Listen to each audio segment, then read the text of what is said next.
નમસ્કાર મિત્રો, સ્વાગત છે અમારી યુટ્યુબ ચેનલ પર એક નવા વિડીયો સાથે। મિત્રો, તમે સ્માર્ટફોનનો યુઝ કરો છો તો ટોલ બેક વિશે ઘણીવાર તમે સાંભળ્યું હશે અને ટોલ બેક ઘણીવાર તમે જોયું પણ હશે, પરંતુ શું તમે જાણો છો કે મોબાઈલ ફોનમાં ટોલ બેકનો શું ઉપયોગ છે અને તે કઈ રીતે તેનો યુઝ કરી શકાય છે અને તે કેના માટે છે? ઘણીવાર કેવું થતું હોય છે, આપણી જાણ વગર ટોલ બેક ઘણીવાર ઇનેબલ થઈ જતું હોય છે, ચાલુ થઈ જતું હોય છે, તેને બંધ કરવામાં ઘણી બધી મુશ્કેલી આવતી હોય છે। તો હું તમને આ વિડીયોમાં જણાવીશ કે તમારા ફોનમાં તમારી જાણ વગર જો ટોલ બેક ઇનેબલ થાય છે, ચાલુ થાય છે, તો તેને બંધ કઈ રીતે કરી શકાય છે। મિત્રો, આપણા ફોનમાં જ્યારે ટોલ બેક ઓપ્શન ચાલુ થઈ જાય છે, ઇનેબલ થઈ જાય છે, ત્યારે મોબાઈલ ચલાવવો ખૂબ જ મુશ્કેલ બની જતો હોય છે। એવામાં ઘણા લોકોને ખબર નથી હોતી કે આ ઓપ્શન ચાલુ કઈ રીતે થયું અને તેને બંધ કઈ રીતે કરી શકાય છે। તે પહેલા આપણે એ જાણી લઈએ કે ટોલ બેક શું છે અને તેને યુઝ કઈ રીતે કરી શકાય છે। મિત્રો, ટોલ બેક જે ફિક્સર છે તેને ગૂગલ દ્વારા બનાવેલું છે, તેને આપણે ગૂગલ ટોલ બેક નામથી પણ જાણીએ છીએ। આ ઓપ્શન લગભગ બધા સ્માર્ટફોનમાં આપેલું હોય છે અને આનો ઉપયોગ જે સુરદાસ લોકો છે, આંખોથી જોઈ નથી શકતા, તેના માટે ખાસ કરીને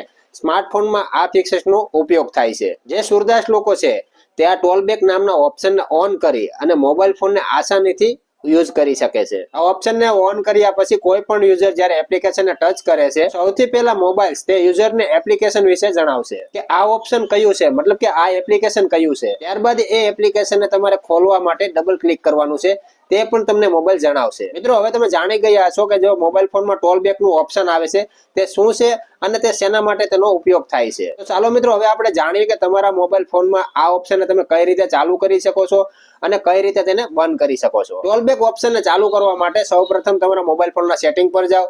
સેટિંગ પર જઈને સ્ક્રોલ કરીને નીચે આવી જાઓ। ત્યાં તમને એક ઓપ્શન દેખાશે એસેસિબિલિટી, તેના પર તમારે ક્લિક કરવાનું છે। જેવું જ તમે તેના પર ક્લિક કરો છો તેવું સ્ક્રોલ કરીને ફરીથી નીચે આવવાનું છે। ત્યાં તમને એક ઓપ્શન મળશે ટોલ બેક, તેના પર તમારે ક્લિક કરવાનું છે। હવે મિત્રો, ટોલ બેક ઓપ્શનને જો તમારે ઓન કરવું છે તો તેના પર તમારે ક્લિક કરવાનું છે। ક્લિક કર્યા બાદ હવે તમારે ઓકે પર ક્લિક કરવાનું છે। મિત્રો, ઓકે પર ક્લિક કરશો હવે તમારા ફોનમાં તમારે ટોલ બેક નું ઓપ્શન જે છે તે એક્ટિવ થઈ ગયું છે। હવે મિત્રો, કોઈ પણ એપ્લિકેશનને જ્યારે તમે ટચ કરશો ત્યારે સૌપ્રથમ મોબાઈલ તમને એપ્લિકેશન વિશે પહેલા જણાવશે અને જ્યારે પણ તમારે કોઈ એપ્લિકેશન ખોલવું છે ત્યારે તેની પર ડબલ ક્લિક કરીને ખોલવાનું રહેશે। તો આ રીતે તમારા ફોનમાં, તમારા મોબાઈલ ફોનમાં તમે ટોલ બેક ઓપ્શનનો ઉપયોગ કરી શકો છો। મિત્રો, જાણતા અજાણતા આપણા મોબાઈલ ફોનમાં જ્યારે ટોલ બેક નામનું ઓપ્શન ચાલુ થઈ જાય છે, તેને બંધ કરવા માટે આપણે સેટિંગ પર નથી જઈ શકતા, તો તેના માટે શોર્ટકટ રીત છે, જ્યારે વોલ્યુમ પ્લસ અને માઇનસ જે ઓપ્શન આવે છે તેના પર આપણે એક સાથે ક્લિક કરી રાખવાનું છે 3 સેકન્ડ સુધી। જ્યારે ક્લિક કરી રાખશો ત્યારે એક ઓકે નું ઓપ્શન આવશે, તે ઓકે પર ડબલ ક્લિક કરવાનું છે અને જે ટોલ બેક નામનું ઓપ્શન છે તે બંધ થઈ જશે। તો મિત્રો, આ હતી મોબાઈલમાં આવતા ટોલ બેક ઓપ્શન વિશે જાણકારી। જો જાણકારી સારી લાગી હોય તો ચેનલને લાઈક કરજો, શેર કરજો અને ચેનલને